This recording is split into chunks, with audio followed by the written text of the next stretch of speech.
pagi, selamat hari Sabat. Untuk mengawali, saya ingin berbagi satu informasi kesehatan mengenai kolesterol.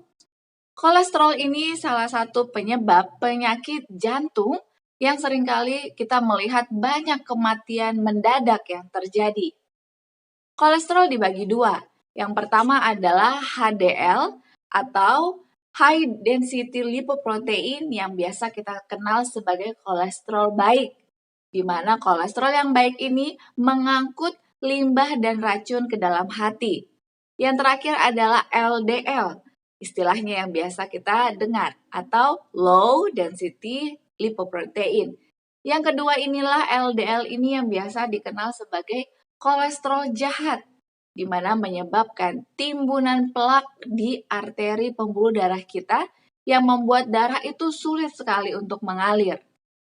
Kadar kolesterol di dalam tubuh seseorang dipengaruhi oleh gaya hidup dan juga jenis makanan yang dikonsumsi setiap waktu.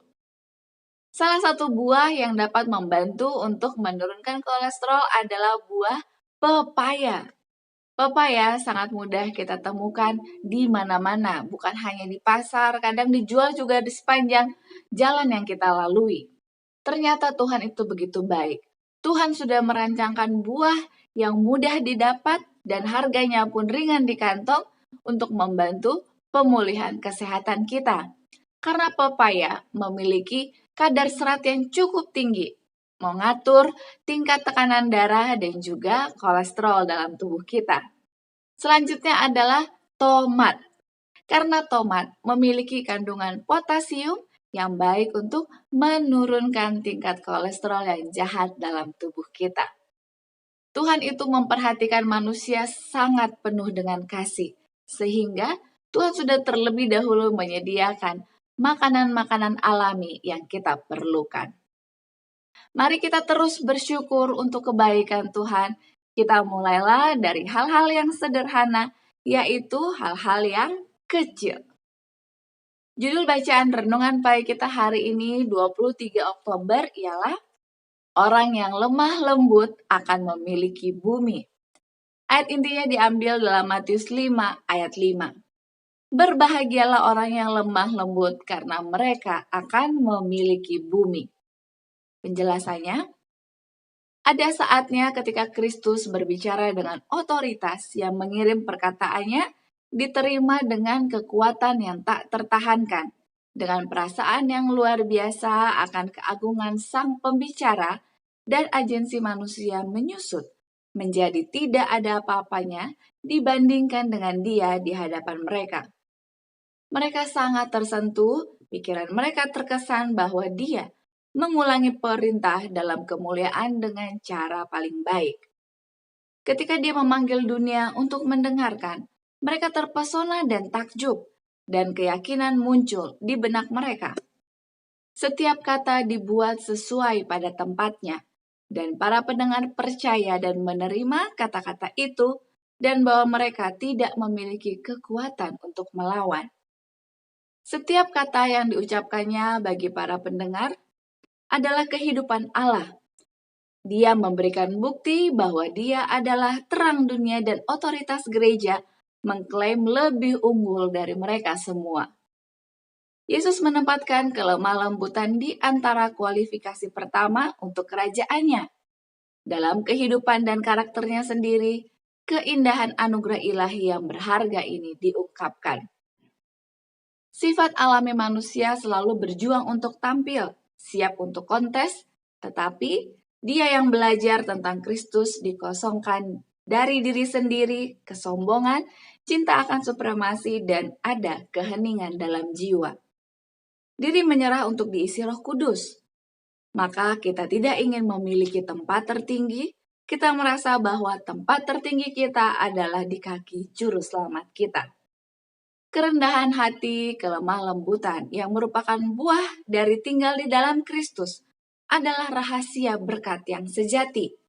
Ia memahkotai orang-orang yang rendah hati dengan keselamatan. Melalui keinginan untuk meninggikan diri, dosa masuk ke dunia. Dan orang tua pertama kita kehilangan kekuasaan atas bumi yang adil ini, yaitu kerajaan mereka. Melalui penyangkalan diri, Kristus menebus apa yang hilang. Dan dia berkata, kita harus menang seperti dia. Melalui kerendahan hati dan penyerahan diri kita dapat menjadi pewaris bersamanya ketika yang lemah lembut akan mewarisi bumi. Aplikasi baik kita, mari kita menjadi pribadi yang lemah lembut dan memiliki kerendahan hati. Karena sebenarnya tidak ada yang dapat kita sombongkan di dunia ini, karena semua kelebihan kita datangnya dari Tuhan. Slogan kita awali hari ini dengan renungan pagi. Mari kita menutup di dalam doa. Kita berdoa. Ya Allah Bapa kami yang penuh kasih, yang bertahta di dalam kerajaan surga. Selamat Sabat. Kami bersyukur untuk tuntunan Tuhan sepanjang 1 minggu bekerja kami, hingga kami tiba di hari yang kudus, hari yang dikhususkan oleh Tuhan, agar kami boleh menyembah Tuhan sepanjang hari Sabat dan memiliki hubungan yang lebih berkualitas lagi. Di pagi hari ini kami berterima kasih, Tuhan mengingatkan kami sebagai umat yang dikasihi untuk memiliki karakter lemah lembut dan kerendahan hati. Ajarlah kami Tuhan dalam setiap pencobaan dan ujian yang kami terima untuk mengalami perubahan dalam karakter kami. Kami rindu untuk boleh disebut sebagai anak-anak terang, putra dan putri Allah yang dapat menjadi alat Tuhan menyampaikan kasih Allah di dunia ini. Kami mohon kiranya sepanjang Sabat ini kami boleh terus merasakan kehadiran Tuhan dan kami kembali mengingat perbuatan-perbuatan baik Tuhan yang sudah kami alami. Terima kasih banyak Tuhan, Engkau akan mendengar setiap doa permohonan pribadi dari masing-masing kami. Di dalam nama Yesus kami berdoa. Amin.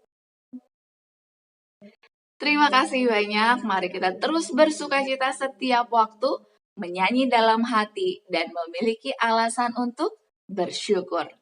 Sampai jumpa, Tuhan memberkati. Amin.